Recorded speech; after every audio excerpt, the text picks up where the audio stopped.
તો ભાઈ મિત્રો અત્યારે અમે ગયા હતા ભાઈ એટીએમ ગીવ અવે માટે પૈસા નાખવા ગયા હતા કે ભાઈ ગીવ અવે કર્યા ભાઈ કટારિયા ભાઈને સપોર્ટ કરવા માટે, પણ ખબર પડી કે ભાઈ એકદમ અનફેર ઇવિક્શન થઈ ગયું. હજી મેન એન્ટરટેનર હતા ભાઈ બિગ બોસમાં કટારિયા ભાઈ, એનું જ ઇવિક્શન કરી દેવાય. બિગ બોસ આખી ગેમ રમી ગયું. તમે ભાઈ જોયું છે કે ભાઈ જો ભાઈ કોણ હતું?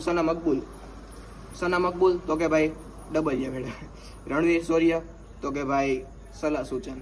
પછી કોણ હતું ભાઈ? સાઈ કેતન તો કે દર્શક બને ફિલ્ડર. પછી કોણ હતું ભાઈ? આપણો નેઝીભાઈ નેઝીભાઈ તો કે ભાઈ ગાંજા બસ લેઝીનેસ. ભાઈ આપણા જે કટારિયા ભાઈ જ હતા જે ભાઈ ઇમોશન બધા સમજતા હતા ને ભાઈ એકબીજાને આમ મેચ્યોરિટી તરીકે વાત કરતા ને ભાઈ આખું બિગ બોસમાં એનો જ આખો રોલ હતો. પણ બિગ બોસ કહે ભાઈ કે અમે જે મોટા એમ ક્રિએટર હોય ને એની હારે જ આવું કરીએ ભાઈ, એનું જ દિલ તોડીએ અમે. ઓલી વખતે તો ભાઈ યુકે ભાઈ આપણા રાઇડર છે એની ભેગું આવું થયું હતું. તો આના માટે ભાઈ એકદમ અત્યારે ગીવ અવેના હું કહેવા મૂડમાં તો કે બધા કટારિયા ભાઈ આપણે